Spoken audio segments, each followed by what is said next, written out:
morning, everyone, and welcome to Brighton Unitarian Church. Those of you who are here in person, friends, visitors, you're very welcome, and those watching online. So, today,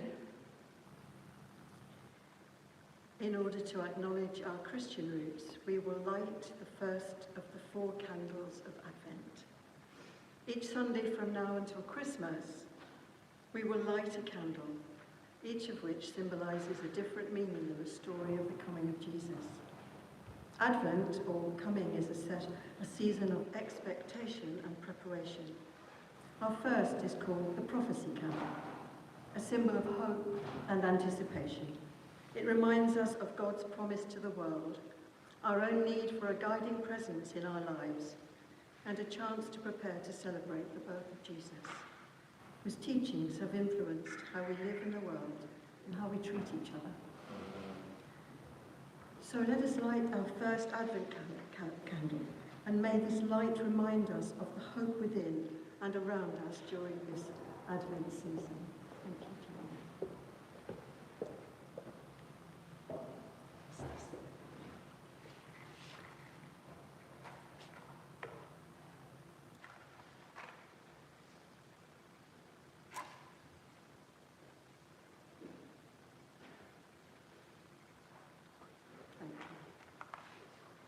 And I'll light our chalice candle, as is our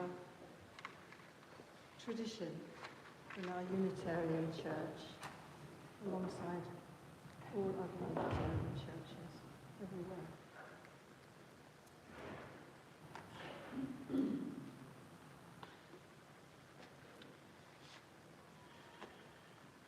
So, our opening words are from A Hidden Wholeness by Parker J. Palmer. The soul is generous. It takes in the needs of the world. The soul is wise. It suffers without shutting down. The soul is hopeful. It engages the world in ways that keep opening our hearts. The soul is creative. It finds a path between realities that might defeat us and fantasies that are mere escapes. All we need to do is to bring down the wall that separates us from our own souls and deprives the world of the soul's regenerative powers. That was Parker J. Palmer. Choosing a theme for a service is usually an organic process. It comes to me, brought about often by events around me, personal or family issues, or my own spiritual development. And in my relationships recently, I have been struck by how differently I can react, depending on whether I come from a heart-soul response or from my ego, the one based on love, the other fear. And interestingly, I was glancing through my website to see what I'd written as an introduction to my work for those who might connect with it. And this is what was on my introductory page many, many years ago. Through her training in her own cultural and religious heritage, Susie has learned that when people focus on the differences that separate those spiritual traditions, they are merely manifesting ego-based feelings of fear. And when they can overcome this, the truth that unites all spiritual paths is a powerful tool for personal healing and for the healing of the planet.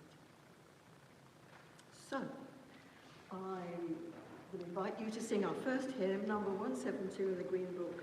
All are welcome here.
So there are so many different ways of understanding soul and different ways of using the word.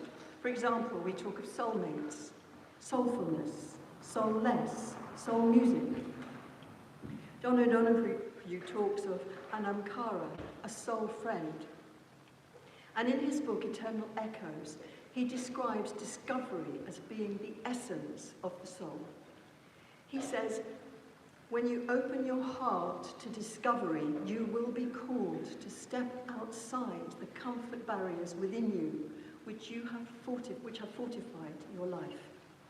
You will be called to risk old views and thoughts and to step off the circles of routine and image. This will often bring turbulence. The pendulum will fix at times at one extreme and you will be out of balance. But your soul loves the danger of growth, and in its own wise trust, it will always return you to a place of real and vital equilibrium. And one of our most sacred duties is to be open and faithful to the subtle voices of the universe, which come alive in our longing. And for this alone, he carries on, have we been freed and blessed. And he says, either we are in the universe to inhabit the eternity of our souls and grow real, or else we might as well dedicate our days to shopping and kill time watching talk shows. Now, I know he's got high aspirations, John O'Donoghue, but I do like a bit of shopping, especially now we've got IKEA in the centre. And I thoroughly enjoyed Celebrity Traitors. But seriously, many years ago I did a service introducing us to the soul bird. Some of you may remember it. It was about 10 years ago, and it was this lovely little book. Does anyone remember this? Oh, okay. Well, it's a first for everyone then. And I love the book, and I've condensed it because I didn't think it was appropriate to read the whole book, but I've condensed it, and Julia's going to read it for us. The Soul Bird. It's a beautiful little book. And he stands on one leg, like that.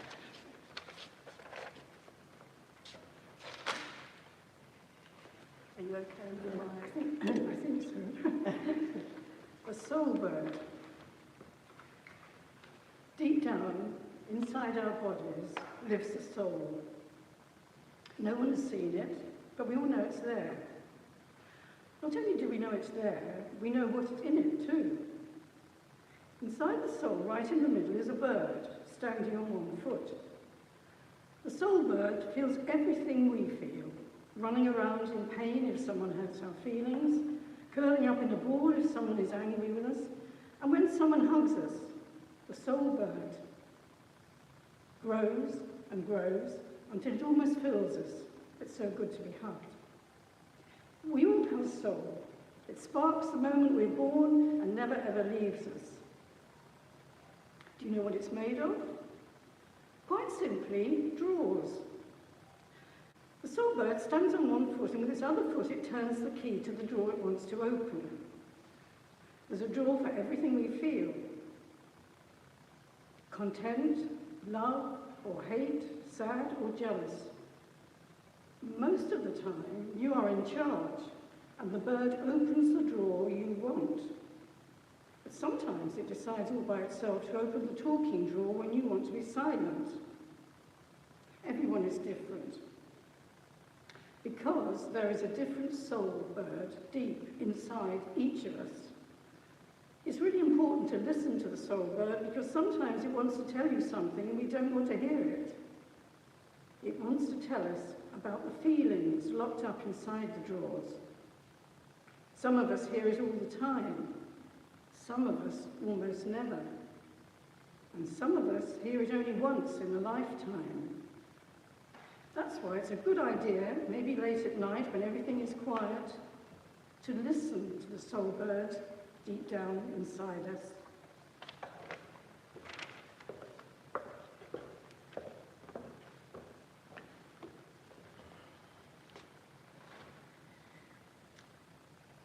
Some of you may have read The Artist's Way. I know some of you have. And you may remember Julia Cameron's chapter on going on a date with your soul. You remember And she says this: spend some quality time with your spiritual self. Spend about 2 hours doing something for yourself and yourself alone that will inspire you. This is a sacred time for your sacred self, not for anyone else, not your partner, your children, your friends. Listen to some music that lifts you and moves you with its beauty. Go for a walk in a landscape that instills in you a feeling of wonder and awe, somewhere that gives you a sense of grandeur and perspective. Go to a church that you love and be still there. Allow yourself to enjoy the stillness and be truly comforted by it. Watch a film or a documentary or read a book that reminds you that you are alive and connected to the world. Go to a gallery and look at works of art that touch you with their depth and mystery. Or there might be a journey, a walk, or a drive perhaps that returns you to a sense of soulfulness and unity.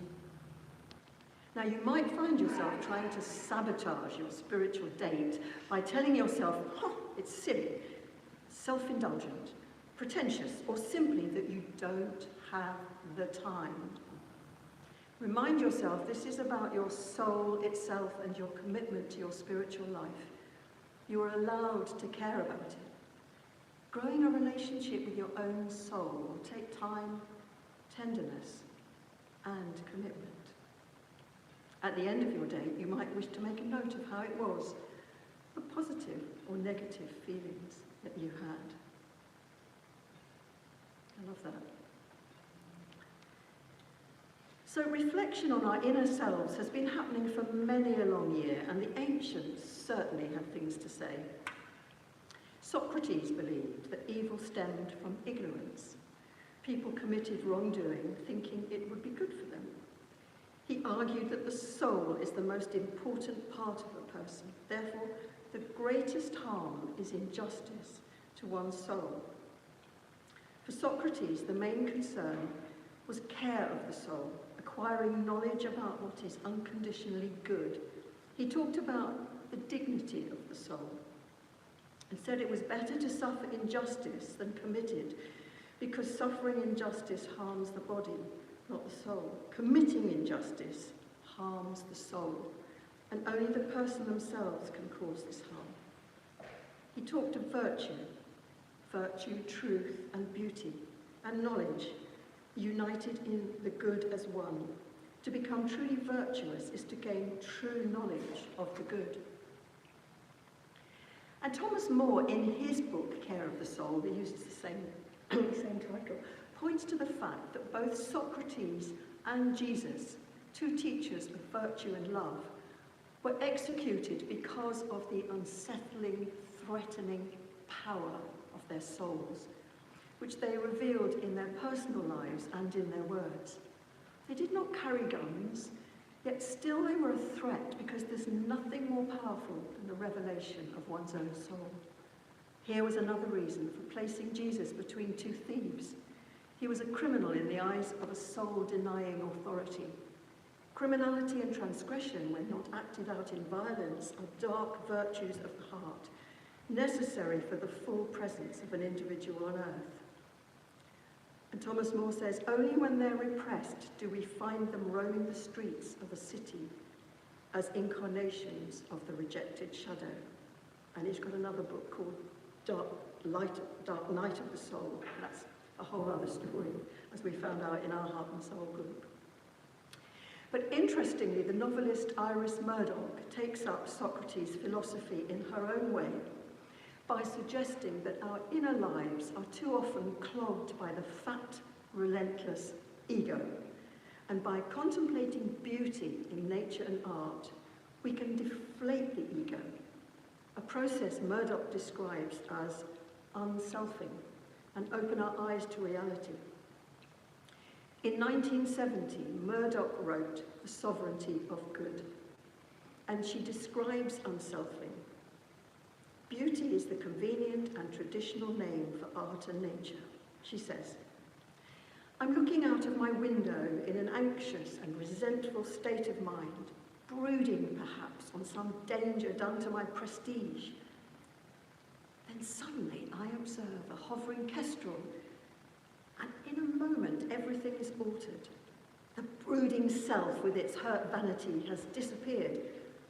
There's nothing now but the kestrel. And when I return to the other matter, it seems less important. Unselfing, thus, involves living away from ourselves and being attentive to the world before us, holding, as she puts it in her 1964 essay, that the idea of perfection is a just and loving gaze directed upon an individual reality. So unselfing is not about shouldering our way into a state of demanding calmness and serenity. It's about letting go. She writes, by detaching from our egoistic concerns, we observe reality more clearly and create space for true connection. Unselfing might remind us of the Buddhist concept of anatman, or no self. By deflating the grasping or ultimately illusory ego, we create room for compassion. Beauty in art and nature provides the impetus for unselfing. It inspires a change in consciousness. And Murdoch observes that deflates the ego and minimizes our selfish concern. God can be replaced by a concept of the good. Murdoch says, a bit like Socrates before her, that this is clear moral virtue, courage, honesty, kindness.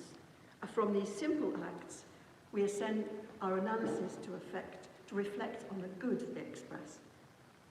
We get in touch with it simply by moving our ego out of the way, by unselfing and by paying careful and loving attention to the individual realities of other persons. And that is the meaning of transcendent in moral philosophy, moving the self out of the way to see reality as it is. Okay, number 2, sing again, people. Hymn number 33 in the green book. Do you hear?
I love how so many writers say similar things in very different ways, but they align. I've talked to you before about the book On Connection by Kay Tempest. Remember? Some of you may have been here. Really love that book. And in it she discovers by chance on her own spiritual journey, and she talked a lot about connections and finding things, and so she found this book in a library, The Red Book by Carl Jung, who's a visionary psychiatrist. Through his mystical leanings, took a different path from his mentor Freud, and they probably fell out over these issues. And Tempest loves the passage in which Jung explores at length his ideas that a person is governed by two spirits, the spirit of the times and the spirit of the depths. And the spirit of the times is the part of you that's preoccupied with ordering your life into a narrative you can stomach, the part of you that is concerned with current issues, trends, the pursuit of the day, and your own stuff. The part of you that urges you to achieve a particular set of goals, whether that's having children, finding a partner, blah, blah, blah, blah, blah. The part of you that cares about respectability or the approval of your peers. Ego stuff, I guess. And the spirit of the depths is the ancient part of you, the part that responds to the invisible world, the part that makes no sense and speaks in heavy symbols. Your madness, your dreams, your visions. The spirit of the depths communicates through archetypes. It's drawn to nature and wildness. The spirit of the depths sees the soul. And Jung points out, he whose desire turns away from outer things reaches the place of the soul. And if he does not find the soul, the horror of emptiness will overcome him, and fear will drive him with a whip lashing time and again in a desperate endeavour and a blind desire for the fallow things of the world. He becomes a fool through his endless desire and forgets the way of his soul, never to find her again. Gosh, sounds terrible, doesn't it? This is Jung's point of view. He will run after all things and will seize hold of them, but he will not find his soul, since he would find her only in himself. For Jung, a person needs to maintain a strong inner balance between the spirits of the times and the spirits of the depths. And too much of either creates neuroses. And culturally, we've also become unbalanced, allowing the scales to shift dramatically. We're cut off from our deepest natures. We've turned our back on the spirit of the depths and live entirely in the spirit of the times. We need to remaster the ability, he says, to go deep, to turn away from outer things, to face what is in ourselves. And Kay Tempest loves this and insists that this is through connection and creativity. So, some of you may have been at the last service in which I talked about creation-centered spirituality as referenced by Grace, and talked about the paradigm shift that had happened in various areas of the 20th century.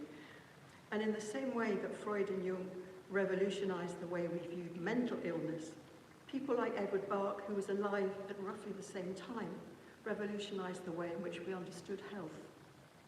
A medical practitioner, having trained as a scientist, he nevertheless became interested in and developed an understanding of healing to be the balance of mind, body, and spirit for others and for oneself through unconditional love. Listening with the heart and acting with the mind. And when I was receiving my own holistic treatment and Bach flower remedies initially, many years ago, I picked up a book entitled Igniting Soul Fire, which described the journey Bach had embarked on and what was his thinking. So I'll share a bit about this book, some of the concepts that he had. And the author was a therapist called Gail Mack, who was a Bach flower remedy therapist. And she suggests that the universe is clever and is able to access the wisdom that's held within the soul and the spiritual heart. But to do that, we have to remove the outer wrappings, or the onion. This process, and it is a process, is the alchemy of our journey. And there is a Buddhist expression from the 5th or 6th century that goes like this: all know the way, few actually walk it. So listening to our intuition, our soul's voice, is part of walking that way. And Bach held a fierce belief that intuition is the voice of our soul. And he made the groundbreaking discovery of the remedies between 1928 and 35, becoming a healer, seeking the path through medicine rather than the church. He had two paths. He was either going to go be a doctor or go into the church, but he chose to be a doctor. He strove to do more than just treat the symptoms of disease.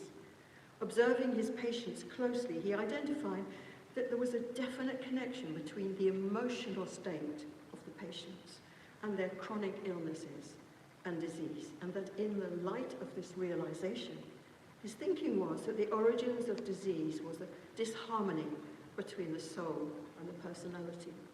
He believed that nature held the keys to facilitating this harmony. So for Bach, nature was divine. He found that balance himself in nature. And at a time of low mood, he went in search of a flower. And on finding a water violet, he placed his hand over the flower and felt what we might understand as a symbiotic resonance, bringing him a sense of peace, calmness, and humility. And it was clear that Bach had a rapport with nature that aligned with his soul path. And he knew that the life force of certain flowers had the ability to balance our specific stressful and toxic emotions. Gail Mack implies that Bach was a mystic, in the same way that Hildegard of Bingen was a visionary mystic. We know about her a bit, don't we? And in her own way, she had a vigorous interest in medicine way back in the 14th century. And she integrated the four elements, the four human natural healing system with spiritual wisdom. And I think it's such an interesting fact that we see a similar philosophy in Edward Bach some 750 years later. So as he developed his remedies, he identified people's struggles as being the conflict between the incessant chatter of the rational mind and listening to the voice of the soul. And he refers to the plants and their healing qualities as having the power to elevate our vibrations and thus draw down spiritual power, which cleanses mind and body and heals. And 7 years ago, the neuroscientist Candice Pert gave an interview in which she stated, emotions are in two realms. They're in the realm of the physical, the molecular, the material, and they're also in the realm of the spiritual. It's almost like they are the transition element. That is why they're so critically important. We must understand we are spirit in body, that we are compelled to walk our path in the temporal realm in order to manifest our soul's fire and vision. And on our journey, our ego can become demanding and hold unrealistic expectations. As a result, and when these expectations do not manifest, contracted feelings of anger, greed, bitterness, resentment, fear, and a host of other toxic emotions emerge. We all know this, don't we? When we don't get what we need, we kick off. Some of us do. But this keeps us from our soul growth. And by facilitating a release of the ego's unrealistic expectations, Bach's remedies move us forward towards the growth that the universe intends for each of us. And I love this quote by Olin Morales, and he says this: I've noticed that I struggle the most when I ignore the whisper of my soul and instead listen to my cold, logical mind. My cold, logical mind often leads me down a colourless, methodical path that makes me feel lost, restless, and confused. But if I simply ask myself, what moves me most right now? My soul always whispers the answer. And when I go down the path of my soul, I always come out the other end surprised, happy, and exhilarated by what I find there. I love that, by Olin Morales.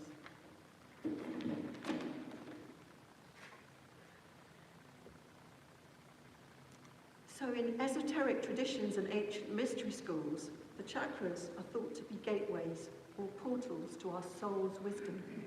And there is an envelope of vital energy that radiates from everything in nature, including the human body, known as an aura. And fundamentally, with these 7 chakras, they have a relationship to our physical body through the pathways of our central nervous system that lie along our spinal column.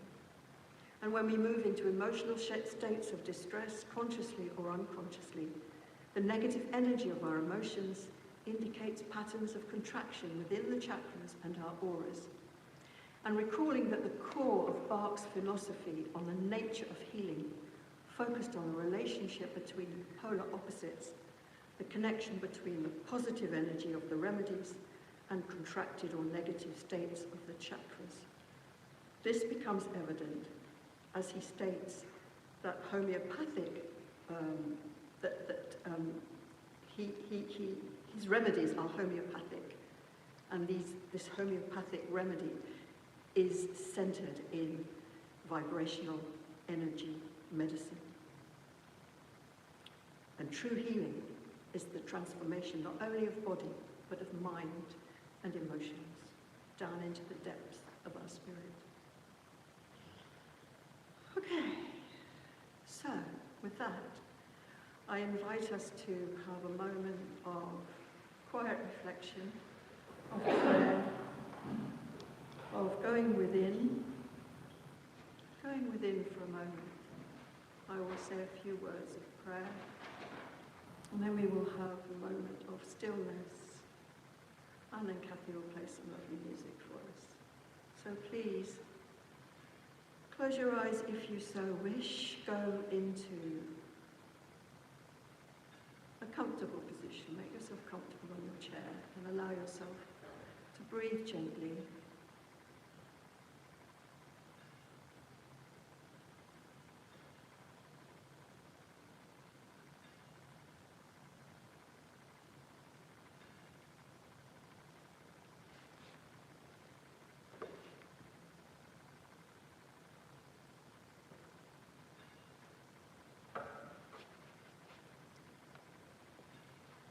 Spirit of life and love, light within and without, mystery from which we have all emerged, within which we live and die.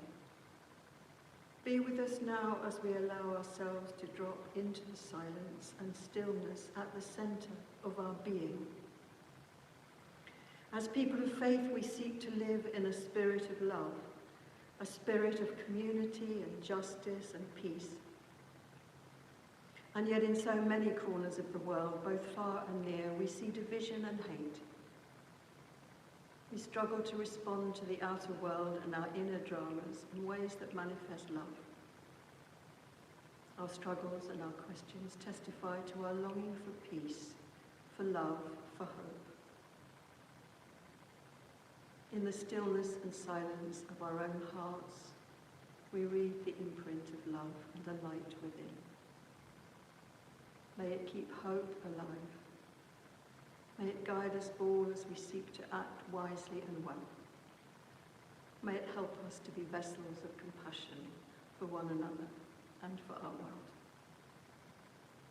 Amen. Let us be still together.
next hymn is hymn number 188 in the Green Book.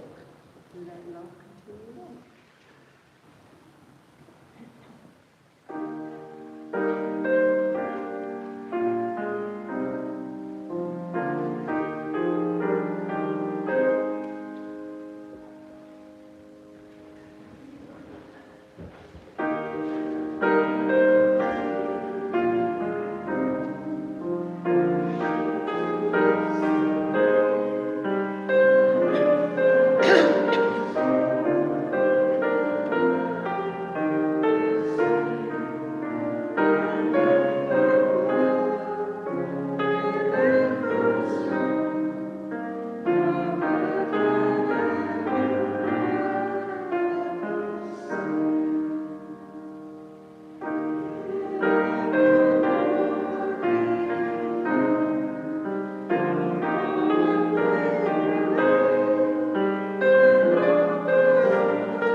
I've experienced a smorgasbord of different techniques and spiritual paths with a variety of teachers over the years, some of whom you know, like the amazing Faye Barrett.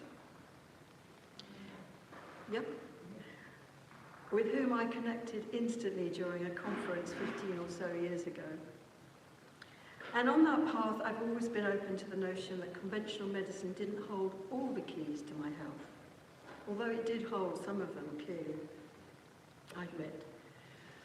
But I managed to wean myself off steroids after a very severe bout of polymyalgia, which hit me like a thunderbolt when I reached the threshold of 60. It was like, I reached 60 and then suddenly my body said, ooh, don't like this. And I became suddenly very ill. And it was very painful. And I happened to read an article. I always say I happened to read an article about, written by a nutritionist in Harley Street. And I have to admit, this was many, many, many, many years ago. And it was the female page of the Daily Mail. It was the female page of the Daily Mail. So I do explain myself. Excuse me. But I contacted her and I went to see her. I was in a lot of pain. And she took me to France for a week to wean me off the steroids. It's incredible. When I think back, I think, how did I do that? Why did we do that? How on earth, how did that happen? She fed me nutritious food and gave me alternative supplements. And over the week, it worked. I've forgotten her name, and I don't know how I could get in touch with her, because my dear sister's had polymyalgia for a few years now, and it's made her quite disabled, and she can't do very much about it. But for some reason, my soul was drawn to reading something, which then took me on a path, and I'm always doing that. I'll share something with you later. And when I was working as a social worker, I would always wonder why I was choosing to work with women who'd been abused and was unaware of the personal reasons I'd made this choice, until working again with a brilliant nutritionist who I still see to this day. I took some of her bush flower remedies. Now, the bush flowers are different from the bark flowers. I think they're much more, well, she explains that she thinks they have much more potency to them. And through the process of talking, obviously, and very gentle healing, because these remedies are quite strong, I began to remember over time the trauma that I had had when I was attacked, when I walked home from a youth club, when I was 16. And I had repressed that memory deep into my being. And it was only unearthed through a very gentle yet powerful method of healing. Healing my emotional state, which had suffered the trauma. And when I started my spiritual journey in earnest, around the time of the death of Princess Diana, I don't know if people remember at that time, there was a kind of paradigm shift in the country. It was a really powerful time. Jeff and I often used to talk about it. I was training to become a Reiki healer as well. I followed my soul path, again in quite a powerful way. And when I think back to what I did, how did I do that? I happened to read an advert in a newspaper advertising a flat for sale in the southwest of France, Cathar country as it so happens. Against all odds, I had two small children, well, three actually, I've got three children. I've forgotten the eldest. And keeping my counsel, I travelled down by train on my own, had a look at it. As it happened, I ended up buying a friend's house, because she was selling hers, in another part of France, so that's what happened. But my soul was drawn down there, and that's where I discovered that Mary Magdalene was said to have gone to preach, washing up in a boat with her family in a place called Les Saintes Maries de la Mer. I didn't know this, no idea. I had no idea she was so revered in France, nor that the legend claims that she spent the last years of her life preaching there. But I discovered it as my soul took me. And when I met Faye, there was about 100 of us in this conference that I was in my second year of training, and Faye was already, she was ordained, she was teaching. There were 100 of us, and we had to split into two. We had to work in pairs, and out of 100, I ended up with Faye in front of me. And I looked into her eyes, and then afterwards she talked about Mary Magdalene workshops. And I said, oh, come to France. And that was soul driving what was happening to both of us. Really, really fascinating. Finally, and interestingly, I thought I'd say a few words about synchronicities. I'm always banging on about it in service. So you might think, what is she going on about again? But as I was drafting this service, I picked up a copy of The Inquirer. Some of you may have read it. And I read an article, and it was about, it was an article written by somebody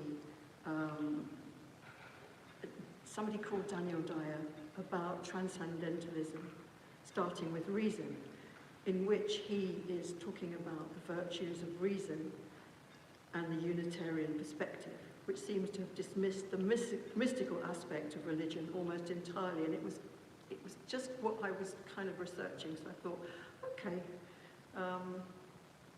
So just to summarize Jung's concept of synchronicity in spiritual growth, he said a meaningful synchronicity was a meaningful coincidence that cannot be explained by cause and effect, a manifestation of a deeper order in the universe rather than random events. He believed it was our way of connecting with the collective unconscious, creating a meaningful connection between inner and outer experience. We start to notice connections and patterns in our lives.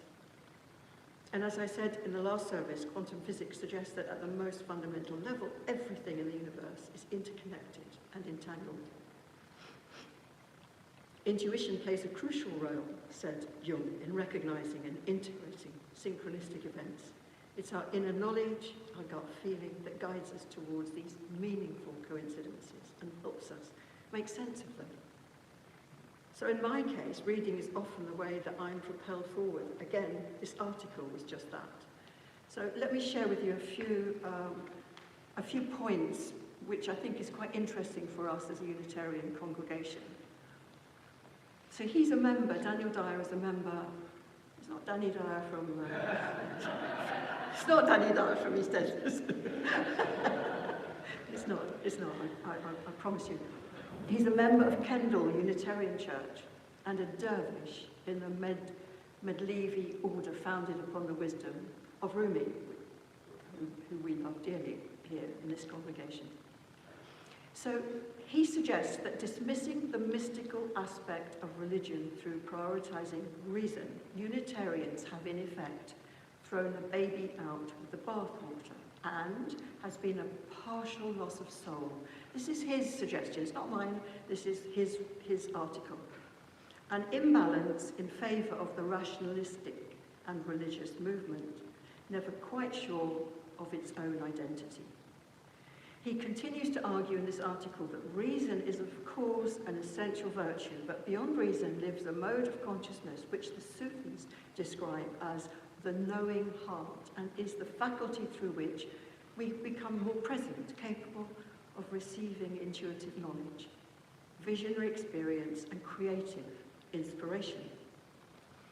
And the esoteric paths of all authentic religions, whether Islam, Hinduism, Buddhism, or even Christianity, have practices for cultivating this state, including meditation, breathwork, chant, movement, and authentic ritual. He goes on to say that in his opinion, what the Unitarian movement lacks is an understanding of and engagement with the mystical aspect of our humanity. Celebrated Unitarians, however, were very much aware of this missing aspect, the most prominent being the great 19th century American sage Ralph Waldo Emerson.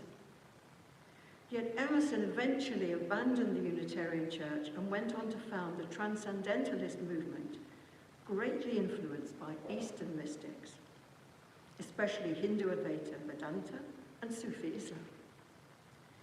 The Unitarian movement of the time, remember that was a while back, early 19th century, was simply not ready for where he wanted to go.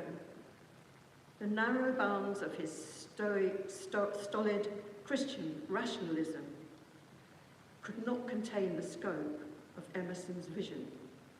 So that's the Unitarian Christian rationalism of the time. In 1832, following the death of his first wife, I think that was quite traumatic for Emerson, he left his Unitarian ministry. But since the late 20th century, Unitarianism has entered a very different place, as we know, and arguably now has the open-mindedness necessary to fully embrace Emerson's transcendentalism. We now have Unitarian Universalism open to all perspectives. It's arguably not a spiritual path in itself, but a meeting point for various spiritual paths. Unitarian Universalism holds space for this convergent and often performs a valuable function in doing so, becoming the de facto centre of interfaith activity in its vicinity. So Dyer's recognising that we do embrace all, all are welcome here. We are inclusive. I think that's an interesting point. But he gently suggests that perhaps Unitarianism should afford to have tenets of faith that are more definite, and we could all share and embrace at least one very simple basic creed, that all of life is the expression of a single, benevolent, intelligent source. Such is the unitive position of Emerson's transcendentalism, which is both monotheistic and theomonistic. In other words, like other esoteric traditions, only God exists and we are not separate from God. God who pervades all of creation. one utterly transcending it. So there's a little passage in Oversoul that Emerson describes in this way. Meantime, within man is the soul of the whole, the wise silence, the universal beauty to which every part and particle is equally related, the eternal one.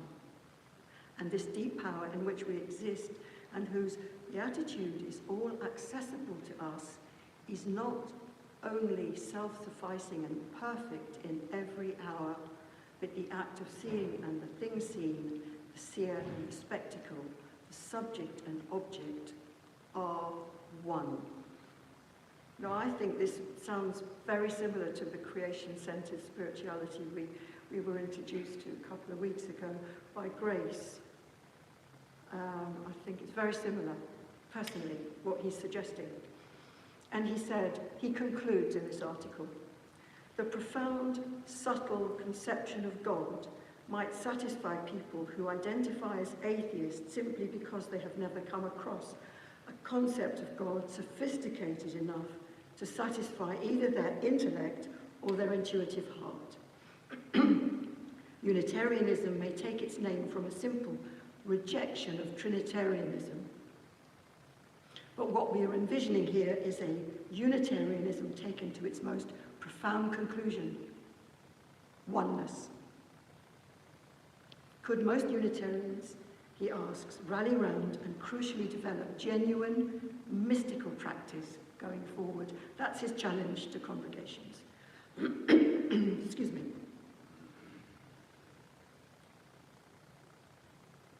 I think that's a really interesting article, and that's his first article, and he's going to follow up with an actual article on transcendentalism. He'll be doing a follow-up article, but it's a real challenge for us, I think, as congregations. So, people, we're coming to the end of our time together, and we're going to have a collection for the upkeep and the running of our church, sacred space, which enables us to offer services and keep the heating on and keep the lights on, etc., etc. So this will happen during our final hymn, which is, we've got the purple book, so you're changing colour now. You've got 205, hymn number 205 again, when I see the purple heather.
we extinguish our chalice candle and our Advent candle and send out light and love to the wider world, I leave you with this final blessing from John O'Donoghue. I rise today in the name of silence, womb of the word, in the name of stillness, home of belonging, in the name of solitude of the soul and the earth. I rise today, blessed by all things. And may the God of your understanding keep you safe and whole, and may you leave this place in peace, hope and love. Amen.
Thank you, Susie, for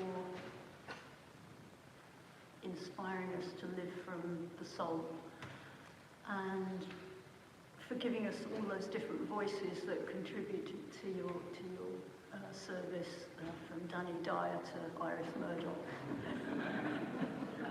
Good range. And thank you, Kathy, for playing, especially that last piece, which, what else could connect us so well to the life of the soul and beauty. Thank you. Thanks to Stuart. Thank you. And to Helen, who's hovering with tea and coffee. So there is a card reader as normal for any offerings you wish to make by using a card or phone. Again, our normal week ahead, Wednesday, lunchtime, music and silence, and the details are on the board there. Friday lunchtime concert at 12:30 is a combination of soprano, clarinet and piano. Oh, and the pianist will be Nicola Grunberg, whose piano that is. And they'll be giving some beautiful seasonal music. Yeah, Christmas stuff, but yeah, Scarlatti, Peter Cornelius, don't know who he is, and so on, but really lovely. Next Sunday service will be led by our minister, Jennifer, and then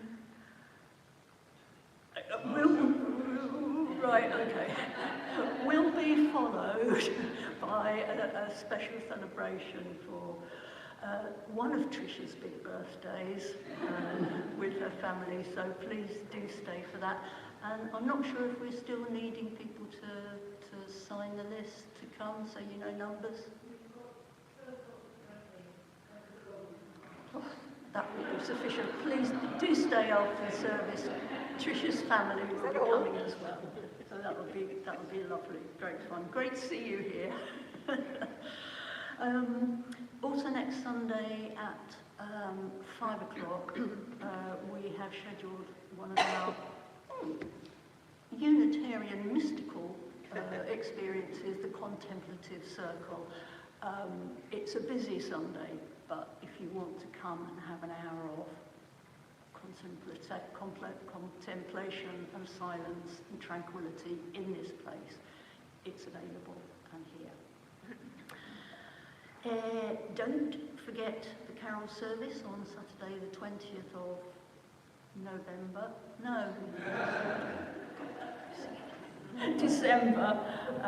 And if you want to join in the ad hoc choir that will be singing a few ditties, please do. There are details about the rehearsals, again, up on the board.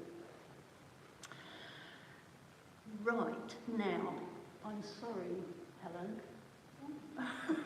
but before coffee and biscuits, I want to take a few minutes of your time because you know that, yeah, please sit down.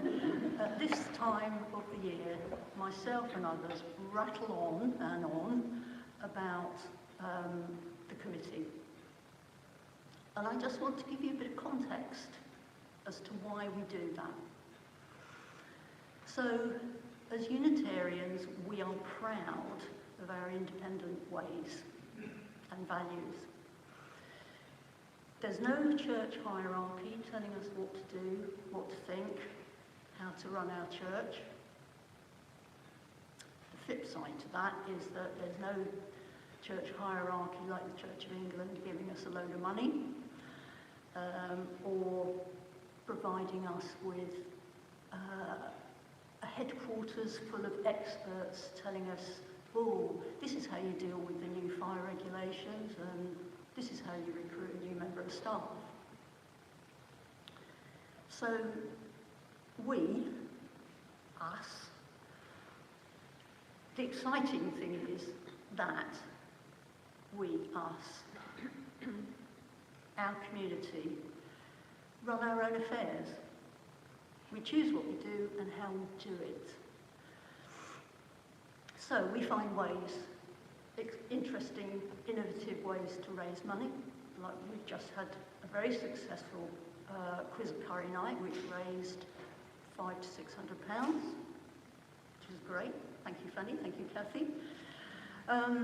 And we sort the practicalities ourselves. We are in charge. So that's one context. The other context is that we're a charity and we are governed by a model charitable constitution. So as for all charities, the people who at any particular time make the decisions, ensure the smooth running of the church and spearhead the fundraising are us, the people in the church. It's not Kat, our venue manager. It's not Jennifer, our minister. It's all of us. Ordinary people like you and me. So, to avoid having 30 of us sit down and say, oh, do we need any new chairs? For example, we elect each year some trustees who act as committee members and steer this ship, this Brighton Unitarian Church ship, on our behalf. So, you might think, I don't have time, I don't have any skills, I'm not clever enough to do that. But your skills are yourselves. Your life experience, your values, each of us has something to offer as part of a team to keep our church thriving. And as far as time goes, we've done a few sums, and we reckon if you are a regular member of the committee, not the chair, not the treasurer, not the secretary, an ordinary regular member, it works out at probably 1.5 to 2 hours a week, because it involves attending a committee meeting which lasts 2.5-ish hours, reading the papers before. You may be given a task to do afterwards. So it's a manageable time commitment as a regular member of the committee. So, to paraphrase,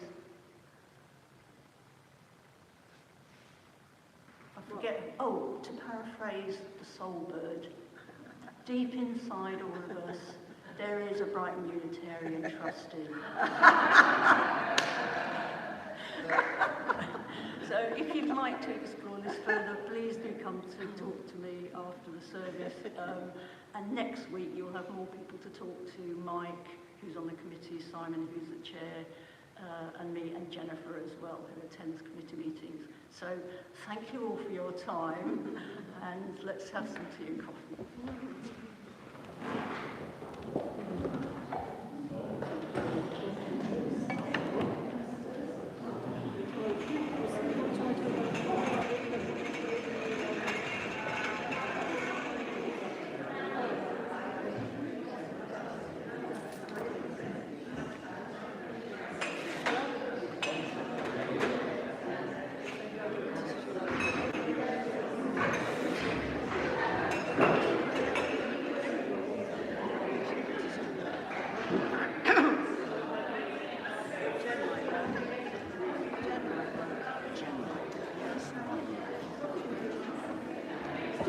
Yes.